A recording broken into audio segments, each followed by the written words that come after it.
What do you do if you determine you have systematic error in your experiment? Can you salvage that data? Well, in this video, we're going to tackle that, but first let me tell you why. So in the last video, I led with this figure here where we're looking at coffee and we're looking at the percent coffee here at 100 and we're going all the way down to 0 where we're actually adding a cornmeal filler into our samples. And we noticed that there were some variables that showed that we had a nice gradient between the high levels of coffee at 100 down to 0, and we didn't really see any significant jumps. So that led me to believe that at least within this data set that was collected through sandwich bags on various blends of coffee and cornmeal, that we'd pretty easily be able to build a classification model to determine if we had adulterated coffee or authentic pure coffee. So upon what we saw in the heat map, I wanted to quickly start building a classification model as pre-work for the video that you are supposed to see here. And then in doing PCA as part of my data pipeline, I saw this huge gap in my data where it looks like I have some set of data here and another set here. Now, I just told you in our previous observations, we didn't see a huge jump in the data. So this led me to believe that as I was attempting to add more data into this study, data I collected on a different day, under different conditions, I didn't use the bag, instead I just sampled the coffee directly, that I had a huge piece of systematic error in my study. And so I began to investigate, and this is why you see this faceted figure here. So let me start adding a little bit more information and helping to paint this picture. So let's add a palette and let's use this hue argument here and create a variable where we look for this keyword coffee. And I'm choosing this keyword because in one set of coffee data, I use the coffee underscore numeric keyword. So that tells me that I collected it on a particular day. And on a different coffee data set, I just use C. So I'm using this as a proxy to tell me which sample set the data is coming from. And when we color this plot by that variable, we can see that all the data collected on one day in green is separate from all the data collected on the blue day. Now, this obviously poses a significant risk with what we might do with the data. And this is where we start to take advantage of the insights that come from the loadings plot. When we look at the x-axis, we can see that there's a huge gap between the samples in green and blue. And thus, let's start to explore the PC1 loadings. And when we do that, we see that we have this variable around 1950 or so that's really relatively sharp and might help us to explain the differences between these samples and that sample. Furthermore, if you look at PC2, we still see we have some trend here, but importantly, PC2 also separates the blue from the green slightly. And so we see that we have another sharp peak around 2150, 2100 or so.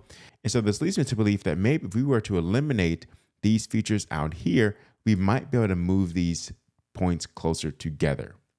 So before doing that, let me now change my color scheme and plot by the variable I was using to do my initial analysis, the classification data I was attempting to do. So I create a variable called yreg, and that was generated from splitting this index value and then taking the number. So let me show you what this looks like. With this variable, I can estimate how much coffee I have. This is essentially the percent coffee. So in this preview, you can see we have 100%, 21%, and we have several other values there that we can visualize using the .unique method, and you see all of the numbers here. And so I want to now use this as my color map.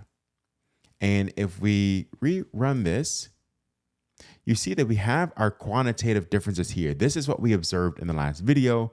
We have the other set of unadulterated pure coffee here. And so let's see what happens if we start taking a different view. So instead of plotting PC1 versus PC2, which we can now see because of some of these extreme features, we're getting that separation. Let me plot PC1 versus PC3, where we still expect to see some separation because we have some separation along PC1, but we can start bringing some of this together because we know that we're also seeing separation in PC2. So now we're plotting PC1 on the x-axis and PC3 on the y-axis.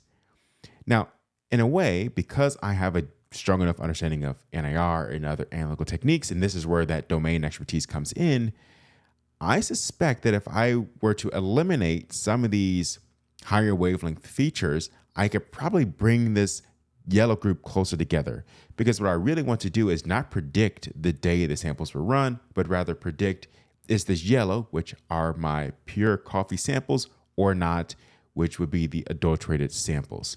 So the thing that I can do is take advantage of the interpretation of my loadings plot and do that by filtering the wavelengths. So I mentioned that the lower wavelengths here, we don't see a lot of that systematic variation. We only see it in the higher wavelengths because of some of the changes that I made over the course of the study. And so simply by doing that and rerunning the model, get rid of this cell and rerun this, we have brought the data significantly closer. We don't have that same gap between the yellow groups. We now see a nice gradient from yellow to this dark purple color. We have a difference at loadings because we're just looking at a slice of the NIR spectrum, but this is a perfectly reasonable process for eliminating systematic error if you cannot go back and redo the study. But importantly, when it comes to adulteration, you want to have a fairly robust method regardless, because you don't want perhaps the packaging or other artifacts to interfere with your study.